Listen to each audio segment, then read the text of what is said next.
मोठ्या या घडीच्या महत्त्वाच्या बातमीनं करणार आहोत। ही बातमी आहे बीड मस्साजोग या प्रकरणातली। संतोष देशमुख यांची हत्या खंडणीतून झालेली होती। वाल्मिक कराड याला सुदर्शन घुलेनं कॉल केलेला होता आणि वाल्मिक कराडनंच जर तो मध्ये म्हणजे संतोष देशमुख मध्ये आडवा आला तर त्याला बाजूला सारा असं सांगण्यात आलं होतं, त्याला धडा शिकवा असं सांगण्यात आलं होतं। हे कुणी सांगितलं तर घुलेचा चाटेला हा निरोप होता की देशमुख जर आडवा आला तर त्याला धडा शिकवा। आरोपपत्रामध्ये पहिला आरोपी हा वाल्मिक कराडच आहे। खंडणी, ॲट्रॉसिटी आणि हत्या ही तिन्ही प्रकरणं एकत्रित केली गेलेली आहेत। ही तिन्ही प्रकरणं एकाच कारणातून घडल्याचा आरोप होतोय। कट कुठे रचला याची माहिती आणि पुरावे CIDच्या हातात आहेत। 1 नंबरचा आरोपी वाल्मिक कराड, 2 नंबरचा विष्णू चाटे, 3 नंबरचा सुदर्शन घुले, 4 नंबरचा Pratik Ghule, 5 number Jayram Chate, 6 number Sudhir Sangle, 7 number Siddharth Sonawane आणि 8 नंबर कृष्णा आंधळे। कृष्णा आंधळे याला अजून पकडणं बाकी आहे। सिद्धार्थ सोनवणे ज्याने लोकेशन सांगितलेलं होतं की हा सरपंच संतोष देशमुख कुठे कुठे जातोय, किती वाजता जातोय, कसा जातोय, त्यामुळे त्याला सुद्धा सहआरोपी करण्यात आलेला आहे। आणि एक व्हिडिओ देखील देशमुख यांना मारताना चाललाय। फक्त एक छोटी प्रतिक्रिया। मला ऐकून आलं तुम्ही काय म्हणता? छोटी प्रतिक्रिया क्या? नाही, आम्ही जे सांगत होतो खंडणी आणि खुनातले सगळे आरोपी एकच आहेत। ते जे तपासात सिद्ध झालेलं आहे तीच फक्त माहिती समोर आलेली आहे आणि तीच खरी आहे। म्हणून तुमची पहिली प्रतिक्रिया। जे PCR झाले, जे MCR झाले त्याच्यातून ही माहिती समोर आलेली आहे। म्हणजे जे पहिला आरोपी ते शेवटचा आरोपी, मग सुरुवातीचे आरोपी कोण, मुख्य आरोपी कोण, यांनी ज्या भूमिका मांडल्या, ह्यांनी जे जाळं पसरवलेलं होतं त्याच्यातून ते सिद्ध झालेलं आहे। आणि आम्ही देखील तेच म्हणत आहोत की हेच सगळे मुख्य सूत्रधार आहेत आणि त्या सूत्रधाराच्या संघटित गुन्हेगारीतूनच हा आमच्या भावाचा खून झालेला आहे। आणि एक व्हिडिओ देखील देशमुख यांना मारताना चाललाय। फक्त एक छोटी प्रतिक्रिया। मला ऐकून आलं तुम्ही काय म्हणता? छोटी प्रतिक्रिया क्या?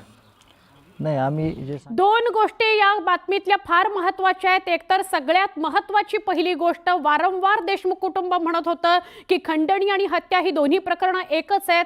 आता या आरोपपत्रामध्ये तिन्ही प्रकरणं, ॲट्रॉसिटी, खंडणी आणि हत्या ही तिन्ही प्रकरणं एकच आहेत हे स्पष्ट करण्यात आलंय। आणि दुसरी महत्त्वाची बाबती म्हणजे वाल्मिक कराड हा नंबर 1 चा आरोपी दाखवण्यात आलेला आहे।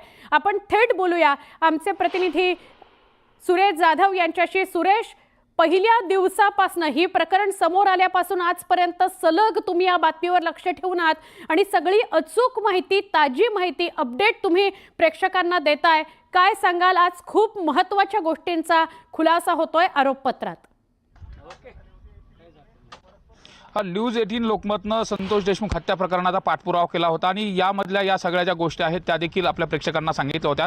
सगळ्यात महत्त्वाचं ते 1,500 पाणी जे दोषारोपपत्र दाखल झालं त्या दोषारोपपत्रामध्ये वाल्मिक कराड हे मुख्य सूत्रधार दाखवलेत आणि विशेष वाल्मिक कराड यांनी आवादा कंपनीकडे 2 कोटी रुपयाची खंडणी मागितली होती।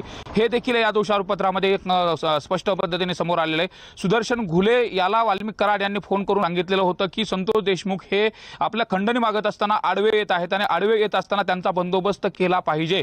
याच एका याला धागा धरून वाल्मिक कराड हे खंडणी प्रकरणामध्ये जो हत्येचा प्रकार घडला होता, संतोष देशमुख यांचा हत्येचा प्रकार हा खंडणी प्रकरणातून घडलेला होता। त्याचबरोबर मारहाण जी झाली ती देखील खंडणी प्रकरणातून मारहाण झाली होती। त्यामुळे तिन्ही गुन्ह्यांचं इंटरलिंक असल्या कारणानं या प्रकरणामध्ये वाल्मिक कराड हे मुख्य सूत्रधार करण्यात आलेले आहे। तर सुदर्शन घुले, विष्णू चाटे यासह जे 8 आरोपी आहेत या 8 आरोपींचा देखील कसा सहभाग आहे हे देखील यामध्ये स्पष्ट पद्धतीने सांगितले गेले। विशेष म्हणजे यात 5 गोपनीय साक्षीदारांच्या ज्या साक्ष्या आहेत त्या देखील अत्यंत महत्त्वाच्या ठरल्या गेला आणि डिजिटल एव्हिडन्स जो समोर आलेला होता, ज्या डिजिटल एव्हिडन्समध्ये वाल्मिक कराड जो डिजिटल एव्हिडन्समध्ये मारहाण करताना कशा पद्धतीने मारहाण केली होती हे देखील CIDच्या हाती लागलेलं आहे।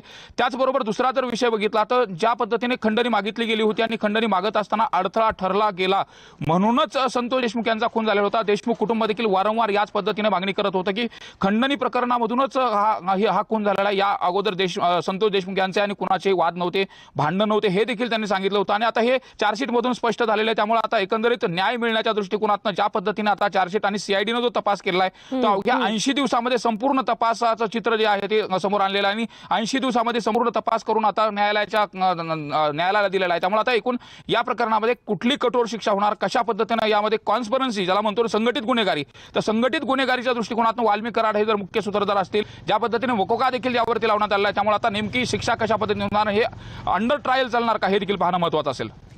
नक्की. पण सुरेश, वाल्मिक कराड ज्याच्यावर गेले अनेक दिवस म्हणजे पहिला जवळजवळ 1 महिना फक्त खंडणीचा गुन्हा दाखल होता आणि त्यानंतर या आरोपपत्रात आता त्याला मुख्य सूत्रधार दाखवलं गेलंय. या मागच्या 1.25 महिन्यामध्ये अनेक घडामोडी घडल्या, त्याचा हा परिणाम म्हणायचा. साहजिकच ज्या पद्धतीने संतोष देशमुख कुटुंब हे न्यायाच्या दृष्टिकोनातून रस्त्यावरती उतरलेलं होतं, त्याचबरोबर संपूर्ण महाराष्ट्रातून या घटनेच्या संदर्भामध्ये संताप आणि चीड व्यक्त केला जात होता. ज्या पद्धतीने संतोष देशमुख यांची निर्घुण पद्धतीने हत्या करण्यात आली होती, त्यांच्या अंगावरती जवळपास 150 पेक्षा जास्त वळ त्यांच्या अंगावरती होते. त्यामुळे हे सगळ्या गोष्टीचा संताप व्यक्त केला जात होता आणि या प्रकरणामध्ये प्रत्येकाने न्यायाची भूमिका घेतलेली होती. त्यानंतर जर आपण बघितलं तर सुरुवातीला खंडणी प्रकरणाचा जो गुन्हा दाखल झाला तो देखील दाखल होत असताना 29 तारखेची घटना होती आणि गुन्हा दाखल झाला हा 11 डिसेंबरला, म्हणजे 29 नोव्हेंबरला खंडणी मागितली आणि त्याचा गुन्हा दाखल झाला 11 डिसेंबरला. तो देखील डिले झालेला होता. त्यानंतर मात्र गुन्हा दाखल झाल्यानंतर वाल्मिक कराड हे खंडणी प्रकरणामध्ये त्यांनी सरेंडर झाले. त्यावेळेस 31 तारखेला वाल्मिक कराड सरेंडर झाला. त्यानंतर 14 तारखेपर्यंत पोलीस कोठडी सुनावण्यात आली आणि 14 तारखेला सीआयडीनं त्यांना आरोपी करण्यात आलं होतं, ताब्यात घेतलं होतं. खंडणी प्रकरणाचा लिंकेज आहे का आणि नंतर मकोकाची कारवाई करण्यात आली. त्यामुळे एकंदरीत या सगळ्या जर गोष्टी बघितल्या तर वाल्मिक कराड सुरुवातीला फक्त खंडणी प्रकरणातला आरोपी होता, मात्र खंडणी प्रकरणातूनच संतोष देशमुख यांची हत्या झाली होती हे इंटरलिंक असलेलं हे सीआयडीला माहित होतं. सीआयडीनं तपासामध्ये तशा पद्धतीचे काही धागेदोरे मिळत होते आणि त्यानंतरच वाल्मिक कराड यांच्यावरती 302चा देखील जो हत्येचा गुन्हा होता तो देखील दाखल करण्यात आला आणि जो रिमांडची कॉपी आपल्याला सुरुवातीला मिळाली होती त्यामध्ये वाल्मिक कराड कॉन्स्पिरन्सीचा गुन्हा दाखल करण्यात आला होता आणि प्रोत्साहन, खंडणीसाठी प्रोत्साहन करणं, हत्येसाठी प्रोत्साहन करणं हे देखील गुन्हे त्यावेळी दाखल झाले होते. मात्र चार्जशीट मधून हे सिद्ध झालेलं आहे की खंडणी प्रकरणातून हत्या झाली आणि या हत्येचा मुख्य सूत्रधार हा वाल्मिक कराड आहे. नक्की.